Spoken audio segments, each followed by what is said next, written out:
forces armées, réalisé par la Direction de l'information et des relations publiques des armées.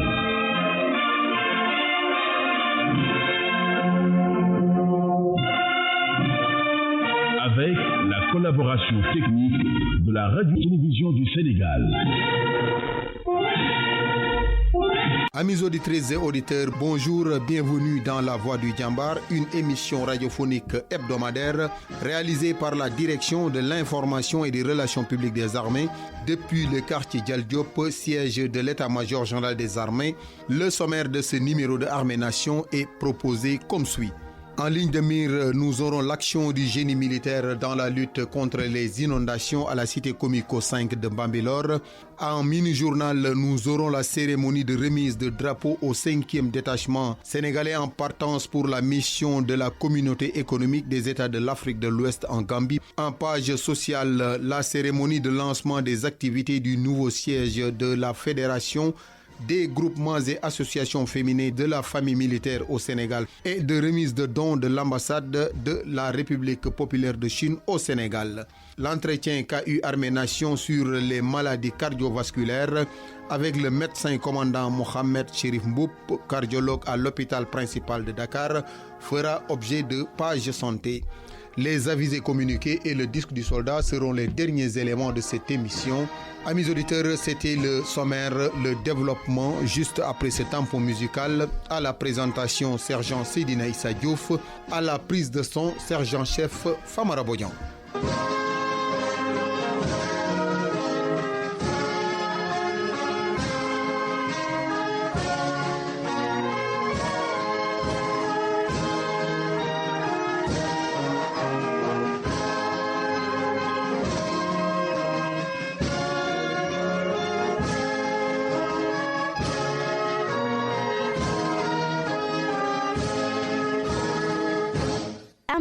La voix des Djambars. Le génie militaire est au chevet des familles de la cité Comico 5 de Bambilor, impactées par les inondations causées par les fortes pluies qui se sont abattues les semaines dernières. Déployée sur les lieux depuis le 19 août passé, la section du génie conduite par le lieutenant Moussa Sarr est en train de mener un rude combat contre les eaux qui stagnent dans la cité des militaires. Reportage.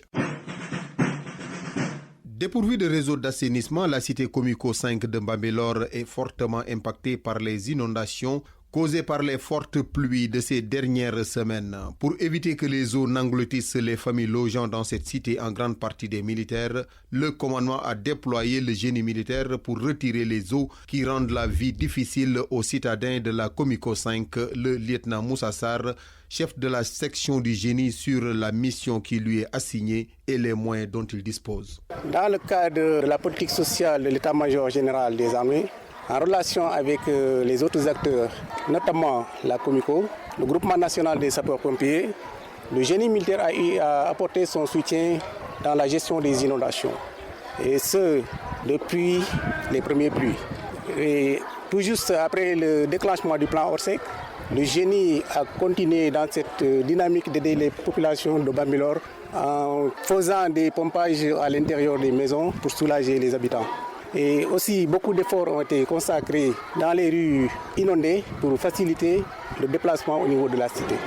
Concernant les moyens humains, on a un détachement composé d'un officier qui est chef de détachement, moi-même, et 3 sous-officiers qui jouent le rôle de chef de squad et 20 militaires. Au total, donc, ça fait un effectif de 24. En termes de moyens matériels, nous disposons de 2 véhicules pour le transport du personnel et 8 motopompes, dont 4 grands modèles pour le pompage dans les grandes surfaces et 4 motopompes petits modèles qui servent à traiter l'intérieur des maisons impactées. Les grandes motopompes, ils ont une capacité de 150 mètres cubes et les petites motopompes, ils ont une capacité de 80 mètres cubes. Pour faciliter le travail et réduire le risque de rupture de la chaîne, 3 zones de rassemblement des eaux tirées des habitations sont établies pour ensuite les drainer vers une très vaste zone dite de captage hors de la cité. Le lieutenant Sarr sur le système de pompage et d'évacuation, le bilan du travail et les éventuelles solutions pour venir à bout ce phénomène. Dès notre engagement au niveau de la Comico, nous avons constaté une nette amélioration des conditions de vie des populations. En effet, 150 maisons et des zones inondées ont été traitées, ce qui fait un volume d'environ 20 000 mètres cubes d'eau évacués vers les zones dédiées. La difficulté majeure, donc, c'est la météo qui influe beaucoup dans notre travail. L'année passée, on était dans les mêmes conditions. Donc, la solution que je propose, et je souhaiterais qu'on puisse réaliser un assainissement pour qu'on puisse terminer définitivement avec ce problème d'inondation. Créer un réseau de canalisation pour pouvoir évacuer les eaux vers l'extérieur. Les populations, quant à elles, par la voix de deux des leurs, ont dit tout le bien que leur procure le travail abattu par les hommes du lieutenant Sarr. Elles ont tout de même fait des suggestions pour éradiquer les inondations à la cité comico de Bambilor. Je suis le commandant à la retraite Abdoulaye Diassi, délégué de quartier de la comico. La population apprécie ce que le génie est en train de faire. On avait de l'eau ici, il y a de l'eau qui stagne partout, mais ils sont en train de les évacuer. Ils sont en train d'évacuer l'eau, ils font du bon travail et quelque chose que nous apprécions beaucoup. Et nous remercions surtout l'armée, mais à travers le génie, nous remercions toute l'armée, ce qu'ils sont en train de faire pour la population de la comico. La solution définitive, c'est uniquement une canalisation, puisque l'eau stagne ici, s'il pleut, bon, on va l'évacuer. Ils sont en train de l'évacuer, ça va partir, mais s'il pleut, ça va recommencer, ça reprendra. Donc, la solution définitive, c'est avoir une canalisation et évacuer l'eau dehors. On a un lac qui est à côté là, qui est par la sortie. Si on peut avoir cette solution, c'est la meilleure. Enfin, c'est ce qui est souhaitable. C'est souhaitable que l'eau soit évacuée par une canalisation et sortir de la comico. dëkk fii ci comico bi di leen nuyu di leen sant di leen gërëm bu baax a baax ci taxawaay bi. Moi, je m'appelle Mamoudou Diouf, habitant de la cité comico 5 de Bambilor. Nous vous remercions de votre présence ici. Vous faites un travail remarquable, mais le fait de venir chaque année faire ce même travail n'est pas une solution à ce problème des inondations. On souhaiterait avoir un réseau d'assainissement, car nous sommes à la cité comico 5, il n'y a que 10 ans, et la cité va s'accroître, la population augmentera, et la situation va s'empirer. S'il y avait un réseau d'assainissement avant, ça ne poserait pas de problème. Nous demandons à vos autorités de nous aider à assainir la cité parce que le problème sera plus difficile à résoudre au fur et à mesure que la population s'accroît. C'est vraiment difficile de vivre dans ces conditions. Les rues sont presque impraticables. D'ici au Lac Rose, ça fait juste 2 à 3 km. Comment faire pour avoir un réseau d'assainissement est notre problème. Comme ça, l'ONAS et la Comico vont s'associer pour nous le faire. Sinon, d'ici 10 ans, ce sera un éternel recommencement. À chaque problème, sa solution, à en croire le lieutenant Moussa Sarr et les habitants de la cité comico de Bambilor. Un bon réseau d'assainissement résoudrait les problèmes de la cité, du moins en ce qui concerne les inondations.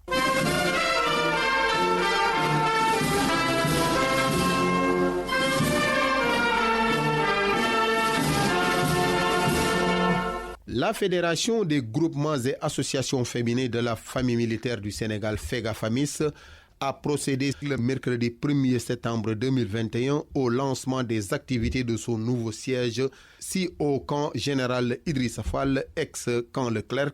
La cérémonie a été présidée par le colonel Cheikhna Dieng, directeur de l'action sociale des armées, en présence de Madame Wade, épouse du chef d'état-major général des armées, marraine de la dite fédération.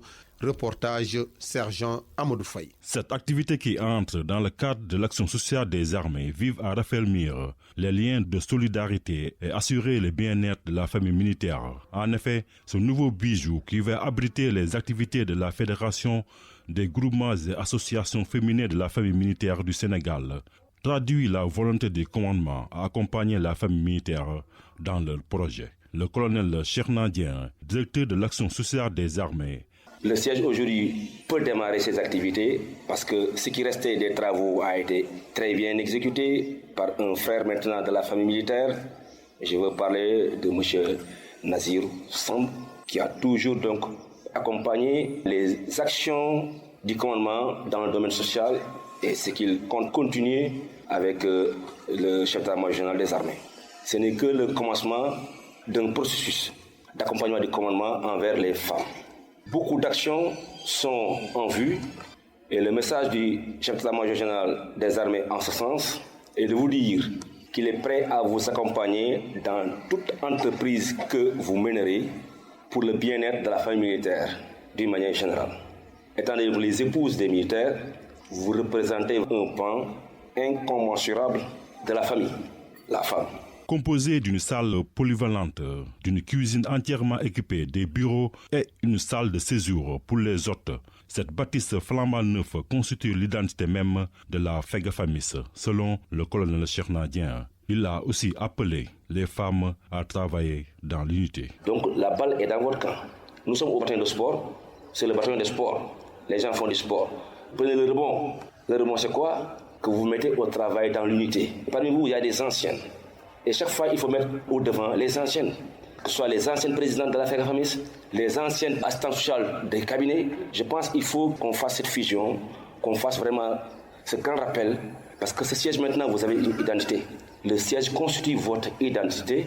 Durant cette cérémonie, les différents groupements et associations de la famille militaire ont reçu un don en vivres composé de riz, d'huile et de sucre, offert par l'ambassade de la République populaire de Chine au Sénégal. Occasion saisie par Madame Anne-Marie Diouf, présidente de la Fédération des groupements et associations féminines de la famille militaire du Sénégal, de réitérer sa gratitude à l'endroit de l'ambassade de la République populaire de Chine. Il me plaît de prendre la parole au nom de tous les bénéficiaires. En ces moments de crise sanitaire, qui a fini d'installer une crise économique sans précédent, je voudrais à cet effet, colonel Chernadien, d'être notre interprète auprès de son Excellence, Monsieur l'ambassadeur de la République populaire de Chine au Sénégal, afin de lui réitérer nos remerciements et témoigner notre profonde reconnaissance pour son constant soutien à la famille militaire.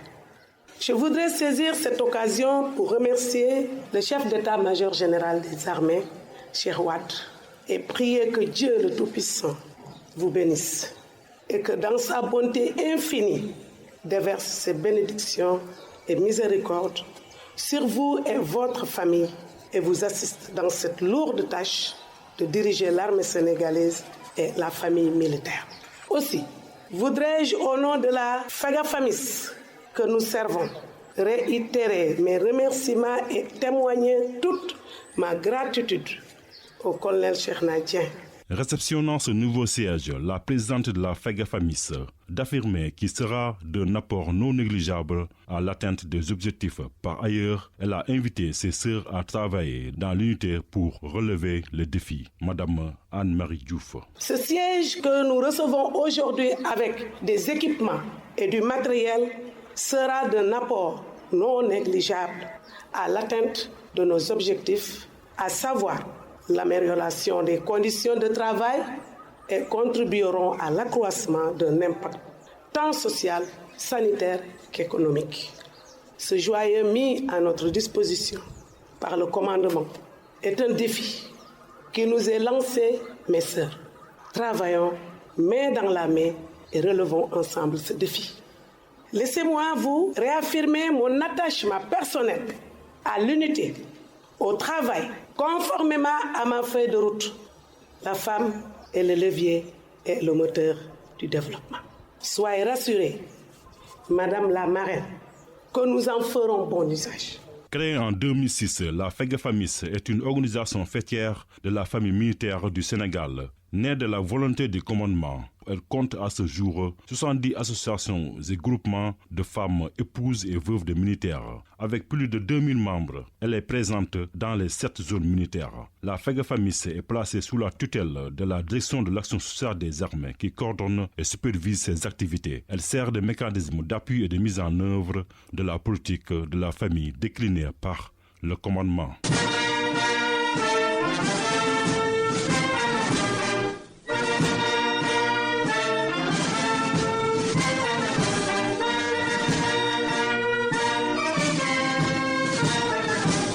Les maladies cardiovasculaires, une des causes premières de mortalité dans le monde, prétexte pour Armée Nation pour faire un tour chez le spécialiste en cardiologie, en l'occurrence le médecin commandant Mohamed Chérif Mboup de l'hôpital principal de Dakar, une opportunité pour ce dernier de partager son expertise en ce domaine. mais aussi prodiguer ses conseils avisés aux auditeurs pour se prémunir contre cette pathologie. Il est au micro du sergent Alassane Diop. Bonjour mon commandant. Pouvez-vous vous présenter à l'émission Armée Nation? Bonjour, je suis le médecin commandant Mohamed Cherif Boub. Je suis cardiologue et je travaille au niveau de l'hôpital principal de Dakar. Docteur, pour entrer dans le vif du sujet, aujourd'hui on va parler des maladies cardiovasculaires. On sait que les maladies cardiovasculaires sont la première cause de mortalité dans le monde. Il meurt chaque année plus de personnes en raison de maladies cardiovasculaires que toute autre maladie. Pouvez-vous nous définir ce que c'est une maladie cardiovasculaire? Alors, les maladies cardiovasculaires sont l'ensemble des affections touchant le cœur ou les vaisseaux qui quittent le cœur pour aller donc, dans les autres organes qu'on appelle les artères, ou bien les vaisseaux qui quittent les autres organes pour venir au niveau du cœur qu'on appelle les veines. Lorsque la maladie siège dans l'un de ces endroits, en ce moment-là, on parle de maladie cardiovasculaire. Docteur, quand on suit votre raisonnement, on en déduit qu'il existe plusieurs maladies cardiovasculaires. Pouvez-vous nous en citer quelques-unes? Effectivement, il existe plusieurs maladies cardiovasculaires. Les plus connues du grand public et les plus fréquentes restent, bien sûr, l'accident vasculaire cérébral, donc communément appelé l'AVC, particulièrement fréquente au Sénégal. On peut également citer la crise cardiaque, dont le terme scientifique c'est l'infarctus du myocarde. On peut également citer l'insuffisance cardiaque, mais également l'hypertension artérielle, particulièrement fréquente et qui fait partie des maladies cardiovasculaires. Il en existe beaucoup d'autres, mais parmi les plus fréquentes et les plus graves, c'est ces maladies que je viens de citer. Docteur, quelles sont les causes de ces maladies cardiovasculaires? Dans la majorité des cas, ce qui n'est pas toujours, mais dans la majorité des cas, ces maladies sont liées à notre style de vie, à la façon dont nous vivons. Et nous vivons de plus en plus mal, nous mangeons de plus en plus gras, nous mangeons de plus en plus salé, et puis bien sûr, nous faisons de moins en moins d'activité physique. Tous ces éléments-là concourent à favoriser les maladies cardiovasculaires, que ce soit l'hypertension artérielle, le diabète, mais également, nous sommes de plus en plus obèses. Il n'y a pas que cela, il y a également l'environnement, notamment la pollution atmosphérique également augmente les pathologies cardiovasculaires. Et dans de rares cas, ces pathologies cardiovasculaires-là peuvent être héréditaires, c'est-à-dire vos parents l'avaient et vous l'ont transmis. Quels sont les symptômes qui font qu'on dise que le sujet développe une maladie cardiovasculaire? Les signes et les symptômes dépendent du type de maladie. Cependant, les plus fréquents restent les palpitations, lorsque vous sentez que le cœur bat vite, mais également lorsque vous sentez des douleurs au niveau de la poitrine, cela doit vous faire penser à une pathologie cardiovasculaire.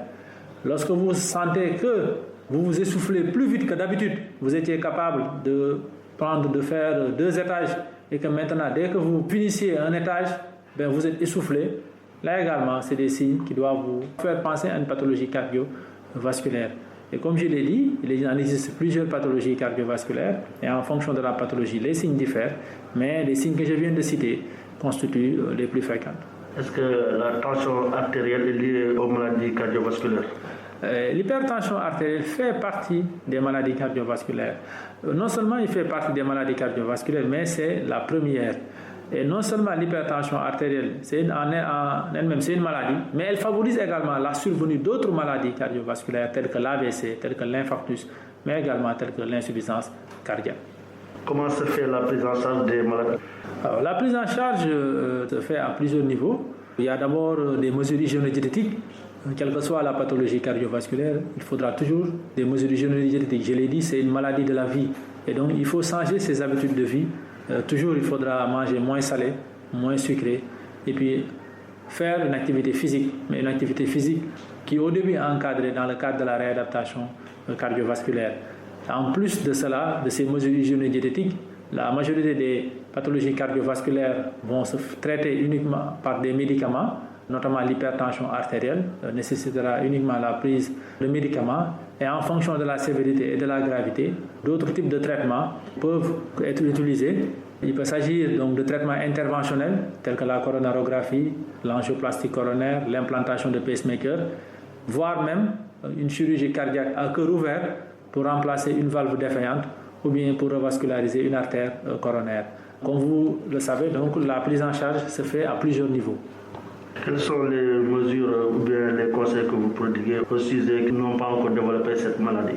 J'ai commencé par dire que c'est une pathologie donc, de la vie, du style de vie, de la façon dont nous vivons. Et le principal conseil, c'est de changer, de modifier nos habitudes de vie. Modifier nos habitudes de vie, c'est commencer d'abord par faire une activité physique régulière en raison de 30 minutes par séance, 3 fois dans la semaine au minimum. Et donc si on peut faire jusqu'à 5 fois, c'est encore mieux. Et cette activité physique, ça peut être de la marche, ça peut être du vélo, ça peut être de la natation, ça peut être du jogging. Et dans tous les cas, le plus important, faites ce que vous avez envie de faire, d'accord, mais faites-le régulièrement et mettez-y du temps, au minimum 30 minutes. Mais également, il faudra changer nos habitudes alimentaires, éliminer tout ce qui est cube dans nos maisons, mais également diminuer la quantité de sel que l'on met dans nos repas, mais aussi diminuer le sucre et tout ce qui est sucre caché et sucre lent qui se trouve dans les boissons gazeuses, qui se trouve dans les glaces, qui se trouve dans les gâteaux. Et bien, c'est tout ça, c'est des choses qu'on peut éviter. Et en diminuant cela, mais également si on fumait, il faut arrêter de fumer. Si on vit avec un fumeur, il faut le convaincre d'arrêter de fumer ou bien au moins de ne pas fumer dans la maison. C'est autant d'habitudes, c'est autant vraiment donc, de modifications qui, lorsqu'on les implémente au niveau individuel, permettent vraiment assez aisément de réduire de façon significative les pathologies cardiovasculaires. Voilà, docteur, actuellement le monde fait face à la pandémie à Covid-19. Quels conseils donnez-vous aux malades atteints d'une des maladies précitées si l'on sait qu'ils font partie des sujets les plus exposés? Les conseils que nous donnons aux patients atteints donc, de pathologies cardiovasculaires, c'est d'abord leur rappeler que parmi les comorbidités qui entraînent une aggravation de l'infection au SARS-CoV-19, les pathologies cardiovasculaires sont en tête de liste. C'est les comorbidités les plus graves rencontrées chez ces patients. C'est-à-dire que les patients qui ont une cardiopathie ont beaucoup plus de chances de mourir de la COVID-19 que les patients qui n'ont pas de cardiopathie. Mais le premier conseil que nous leur donnons, c'est d'abord d'aller se faire vacciner. C'est d'abord d'aller se faire vacciner et d'aller se faire vacciner sans hésiter. Et puis, bien sûr, après s'être vacciné, cela n'empêche pas de continuer à appliquer les mesures barrières telles que édictées par les autorités de la santé de ce pays, à savoir le ministère de la Santé et de l'Action sociale. Merci. Mon commandant, Armée nationale vous remercie de votre disponibilité. Merci.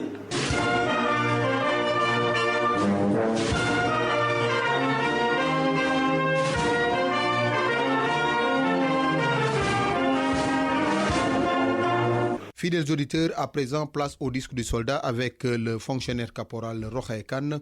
Nous souhaitons excellente écoute au sergent-chef Moussa Koulibaly et Aléane au sergent-chef Mamadou Asta Diakhaté et Blaise Diéry Diagne de l'armée de l'air.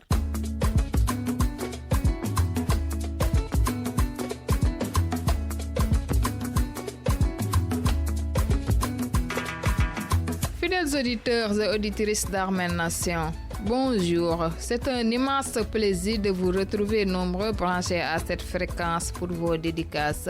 Ce morceau est offert au sergent-chef Hassan Bay et Cheikh Sen, au sergent-chef Omar Kamara, aux soldats de première classe Aminata Diatta, tous de l'armée de l'air, au sergent-chef Wagan Faye de la marine nationale, le sergent-chef Youssouf Badian du bataillon des travaux du génie offre ce morceau à sa maman Adama Sané, ses oncles Ebanso Badian, Ibrahima Sané, Adama Djerek, Bola Badian, Papis Sané, Benji Sané, tous au village de Khachoun, à ses épouses Aramata Diatta et Maïmouna Djemé. Le sergent Ousseynou Diong offre ce morceau à l'adjudant-chef en retraite Momar Khoule Sissé, son épouse Kiné Ndiaye et ses enfants Mami, Moussa, Tierno et Fallou. À l'adjudant-chef Moussa Si du bureau recrutement mobilisation, à son épouse et tous les commandos déployés en opération. Armée Nation offre ce morceau au caporal-chef Mariam Biaye de la direction des archives et du patrimoine historique des armées. Fidèles auditeurs, c'était tout pour vos dédicaces. Nous vous donnons rendez-vous la semaine prochaine à la même heure et sur la même fréquence. D'ici là, prenez soin de vous.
Amis auditrices et auditeurs, voilà qui met fin à cette émission. Armée Nation vous remercie et vous souhaite un excellent week-end. Vous aviez à la présentation Sergent Seydina Issa Diouf, à la prise de son Sergent-chef Famara Bodian.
Nation.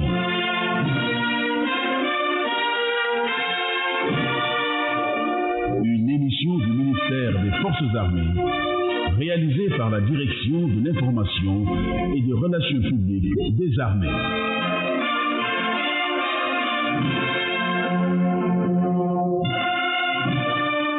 Avec la collaboration technique de la Radio-Télévision du Sénégal.